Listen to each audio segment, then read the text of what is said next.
Hello everyone and welcome back to another Essential Album video. We're now on week 36, and this week we're taking a look at Sheer Heart Attack by Queen, first released November 8th, 1974. Some notable tracks on this album include Killer Queen, Now I'm Here, Stone Cold Crazy, and Brighton Rock. So it had been a while since I had listened to this album, and I listened to it most recently, like a couple weeks ago.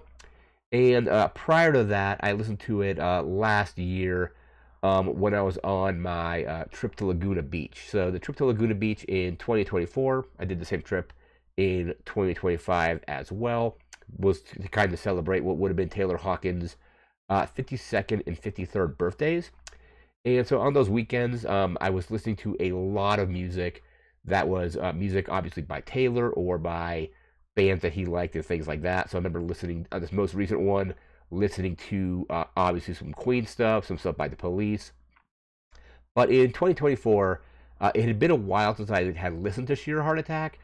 So I'm walking back to my hotel one night. I just decided to put on Sheer Heart Attack and just had a great time listening to it. It's an incredible album. I believe it's their third studio album. So I think they did Queen, and then they did Queen 2, and then Sheer Heart Attack. Now, I don't like Sheer Heart Attack as much as their next album, which is A Night of the Opera. Night of the Opera is probably my favorite overall. But Sheer Heart Attack is also just an incredible album. Easily one of their best. I think it definitely ranks in, like, when people rate these albums, it's usually always in like the top three. I think it's my second favorite, right behind A Night at the Opera. But yeah, just like a great album from them. I have some notes here. We're gonna get to the notes, and then we'll get to our track list and all that as well. All right, so this is open this notebook up here. All right, so we have Sheer Heart Attack by Queen. Again, first released November 8th, 1974. Third studio album from them. Like I said, they did Queen, Queen 2, and then this. Um, this is, I believe, the album where kind of the sound that they're very associated with kind of all starts here. So the kind of rock style that they're employing on this album carries through into pretty much all of their other albums. Queen 1 and Queen 2 are a little bit more on the progressive rock side, prog rock side. This one leans more into hard rock, and then kind of like almost a little bit of like pop rock as well. I still just categorize it as rock. But yeah, their kind of style with this album informed kind of the rest of their career, all the way up. I think 1995 was the last album that they released. So a few years after Freddie Mercury's passing, they put out. I think it was "Made in Heaven" was their last like official release as Queen. But yeah, like right after this, we get a night at the opera with obviously Bohemian Rhapsody, one of, if not their most well-known song.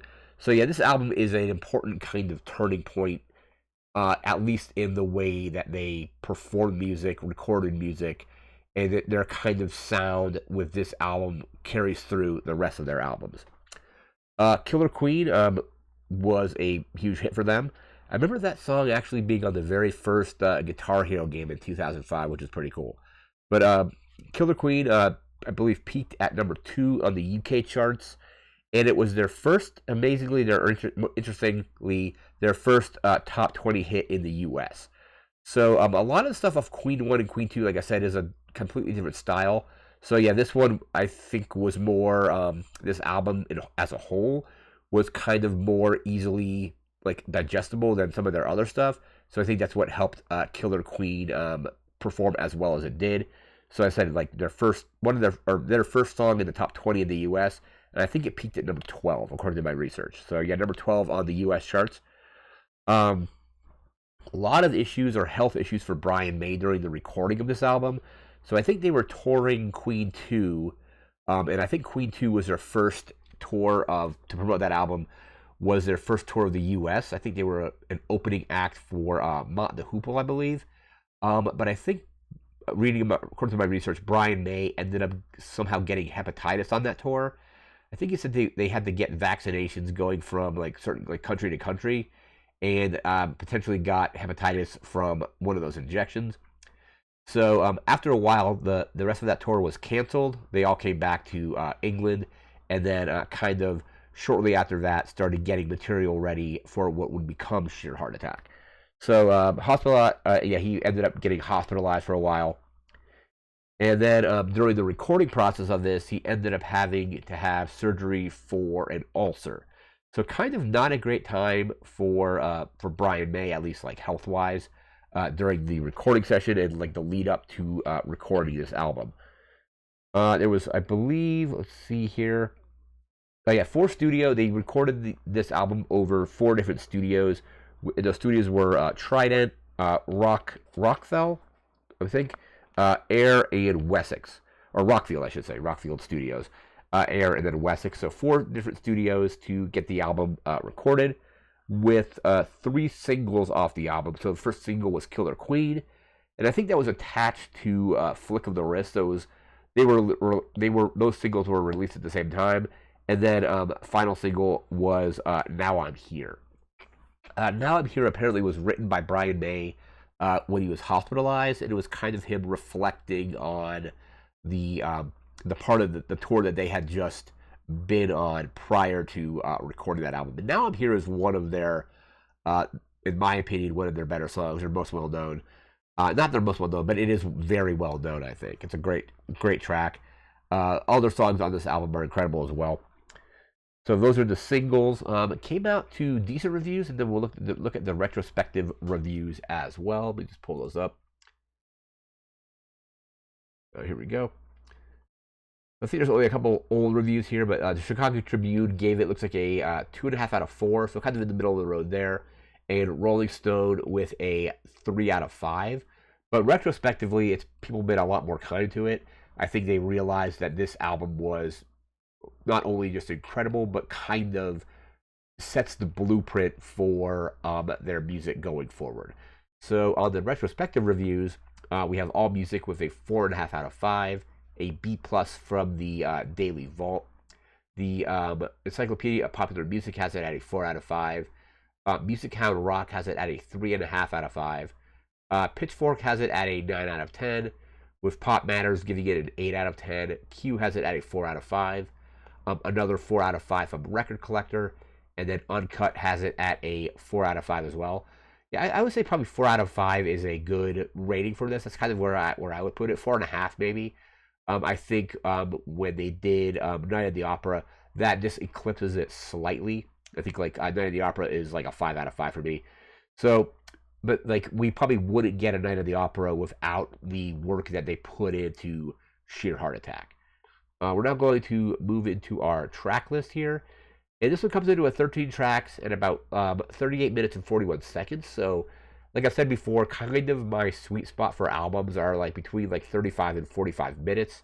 This one fits right in there. Again, yeah, like I said earlier, 13 tracks with 38 minutes and 41 seconds of runtime. Track 1 is Brighton Rock. That's just a great way to open the album. Track 2 is Killer Queen. Probably their most well-known track on the album, I would say.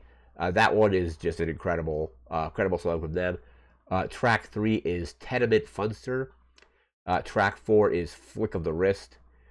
Track 5 is Lily of the Valley. And then track 6 is Now I'm Here.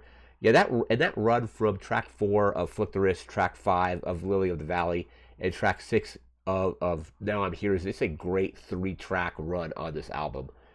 Probably the best run on the album, I think, because I think like Brighton Rock is great, Killer Queen is amazing. Tenement Funster is all right. It's not as good, but then you get into these 3 tracks here that I think they close out the first side if you're listening to the vinyl. Into track 7 on the other side, we have In the Lap of the Gods. That one's incredible as well. Then we go into track 8 with Stone Cold Crazy. Track 9 is Dear Friends. Track 10 is Misfire. Track 11 is Bring Back That Leroy Brown. Track 12 is She Makes Me, and then in parentheses, Stormtrooper and Stilettos.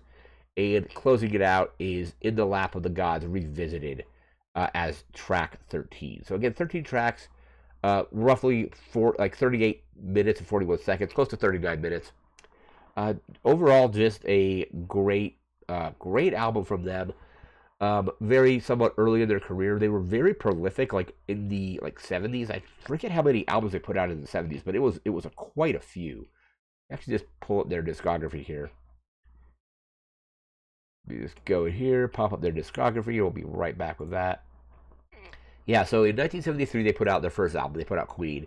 And Queen 2 came out in '74, so a year later. Sheer Heart Attack, same year, so 1974 for that.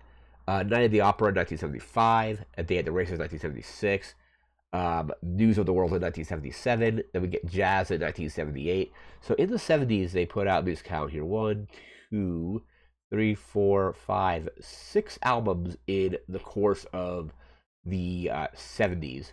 6 or 7. 1, 2, 3, 4, 5, 6. Actually 7. Sorry, because Jazz closed out the '70s for them. So 7 albums over a 5-year period. So '73 to '78, and some of their best albums are from this time period. I would say Sheer Heart Attack, A Night at the Opera, News of the World is great, and Jazz is great. Well, Jazz has Don't Stop Me Now on it. And then in the '80s, you get some good ones. The Game is good.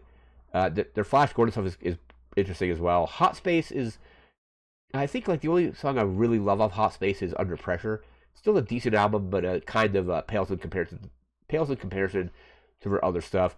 And then from the '80s, I also really like A Kind of Magic. I know it's not considered to be one of their best. It's kind of in the middle for a lot of people. But A Kind of Magic is also great.